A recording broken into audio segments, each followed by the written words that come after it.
Good afternoon, students. Today I am going to discuss about the reassociation kinetics of DNA. So here we are going to discuss about the how complexity of DNA is depend on the reassociation and deassociation of DNA. So before starting, we are going to discuss the type of DNA. So in case of prokaryotes, mostly DNA is unique DNA. That is, unique DNA means they are present in single copy per genome. But in case of eukaryote, DNA is classified into two types. First is unique DNA and second is repetitive DNA. Unique DNA, as I already told you, they are present in single copy per genome and range from 8% in rye to 50% in case of man. And more than 80% of mRNA is produced by the unique DNA. Then coming to the housekeeping gene or constitutive gene. So what are they? Mainly, some of the gene they are going to express in all type of cell of mammal. About 10,000 of gene they are going to express in all the cell type of mammal, and that's why they are called as a housekeeping gene. The second is luxury gene, means they are their expression is specific. They are going to express at specific stage of development, and around 20 to 40,000 genes are luxury gene. Then what are the repetitive DNA?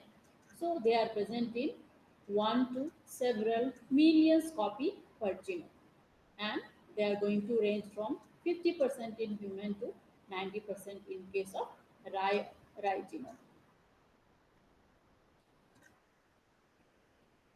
Then the repetitive DNA, they are going to classify it again into two types: moderately repetitive DNA and highly repetitive DNA. So the moderately repetitive DNA, they are present in 2 to 10 to the power 5 copy per genome, and they are going to range from 20 to 80% of genome.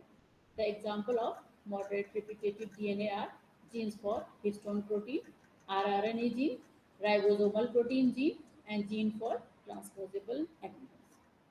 Then next is highly repetitive DNA, means they are present in more than 10 to power 5 copy per genome. And examples are SAD DNA or heterochromatic, present in heterochromatic region. Example is telomere or centromere, or the mini satellites, means they are present in the variable number of gender repeats, and they are used for the DNA fingerprinting and genome mapping.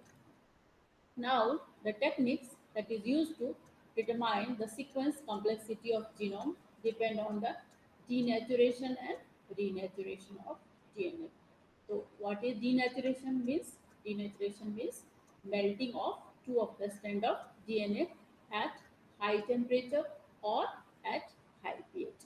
But what happens if the denatured DNA strand, two strand of DNA denatured, if they are allowed to cool slowly, means they are again going to wound around each other, and they are going to complement each other to form a double stranded segment that is called as a renaturation. But but if the DNA is rapidly cooled, if they are very fastly cooled, then this DNA they become single stranded and they are not going to renature.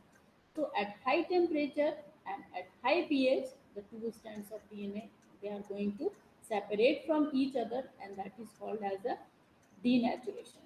But again at low temperature and at low pH, the single strand they are going to reassociate and complementary base pairing with each other to form a double stranded DNA that is called as a renaturation. So in this graph you can see how does this double stranded DNA at high temperature they are going to denature and become a single stranded. Now if the temperature is again going to lower down, then they are again going to renature and form a double stranded DNA. So what happened if you made the DNA and then you are going to see that they're re-annealing at an absorbance at 260 nm light. Then what that is called as the absorption at 260 nm, and the single stranded DNA, their absorption at 260 nm light is called as an optical density, and optical density at specific wavelength that is going to higher for the single stranded DNA that as compared to the double stranded DNA. So here in this diagram you can see at 260 nm light absorption, the single stranded DNA, their optical density is going to be very high as compared to the double stranded DNA. This graph indicates. Now, the rate of reassociation and the time taken to reanneal depend on the complexity of DNA. More the complex DNA, more the rate of reassociation, and more the time taken to reanneal. So most of the genes of organism are single copy, and then single copy genome, single copy gene, they are very complex, and that's why they are taking very high time for the reannealing or reassociation. So this diagram you can see how the increasing complexity is going to directly proportion with the increase the time of reannealing. So as the DNA is going to increase in complexity, the time for reannealing is also going to be high. Now, the renaturation and denaturation both are depend on concentration of DNA and time. So, there is a formula where C0 and C are concentration of nucleotide per liter at initial time T0 and after reassociation has progressed for the time t, and k is the reassociation kinetics. So formula here is reassociation is directly proportion to the COD value, means C is the initial concentration of DNA and T is the time taken for the reassociation. So that's why this is called as a COD value, is expressed as mole per liter per second.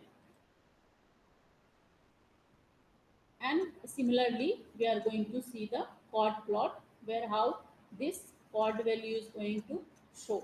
So this chord value, here you can see this is the chord plot where the x-axis represent the concentration and the time of reassociation, and the y-axis represent the fraction of DNA to be reassociated.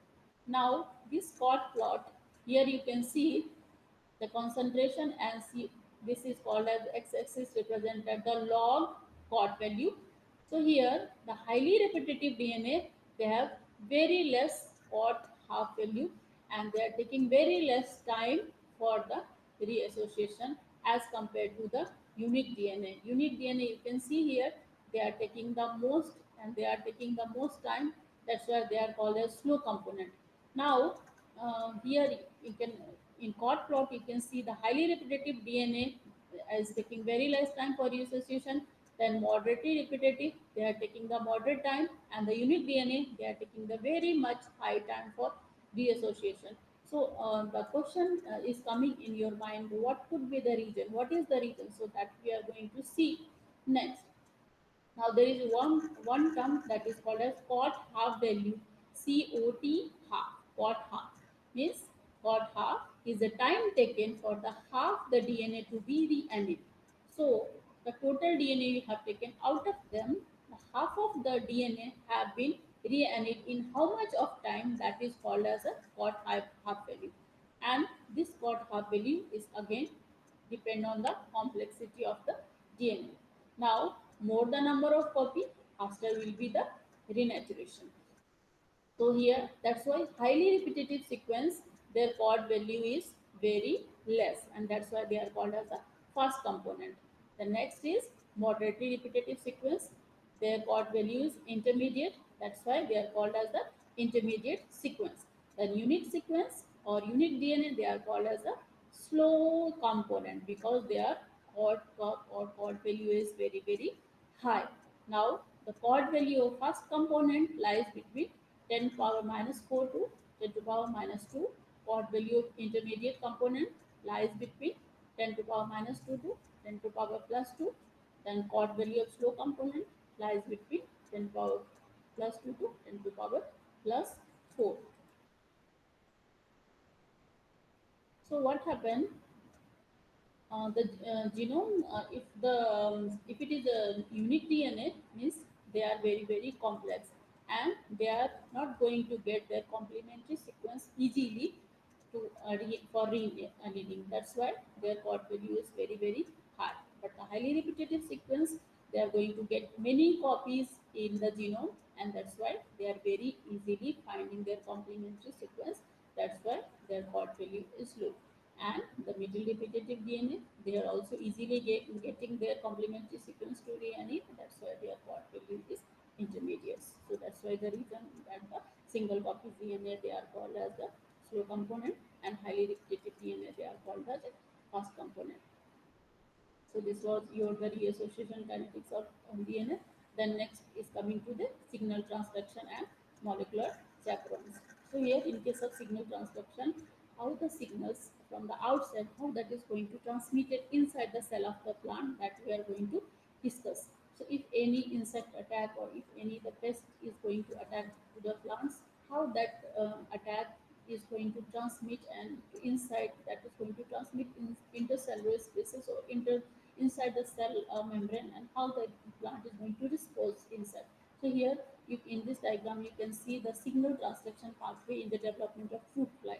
So here, if the outside signal is coming, so here they are going to first interact with the sphegal protein. This sphegal protein, they are going to activate this toll protein. They are called as a receptor protein. Now this receptor protein, it is going to activate the Pele protein that is present inside the cell membrane. And this Pele protein, it is going to modify the cactus protein inside the cell membrane. Now this cactus protein, it is going to be phosphorylated by this Pele protein, and it is going to activate this dorsal protein. Now activated the dorsal protein, it is going to move inside the nucleus through the nuclear pore present in the nuclear membrane, and this dorsal protein, it is going to activate the target protein. In this way, your signal from outside is going to transmit inside the cell. So in this slide also, what I explain now is discussed. Now coming to the chaperone or molecular chaperones. So what are the molecular chaperones? So what happened? The protein, the final protein, that is the secondary or tertiary protein, formed by the modification of the primary protein, they are formed. But many of the protein, they do not form their final active site without the help of protein, that is called a chaperone or molecular chaperone. So some of the protein, for their activation or final activation, they need some of the other protein, that is called as a chaperones or molecular chaperone. So they bind to the protein in early stage, and then making them to form the productive or final folding. So one example of chaperone is HSP60, heat shock protein in bacteria, chloroplast, and mitochondria. The second is HSP90. This is heat shock protein 90. This is going to recognize protein involved in the signal transduction. And HSP70, heat shock protein 70, they are going to recognize hydrophobic region in polypeptide chain. So these are the different molecular chaperones, and they are going to help in the final binding of the protein.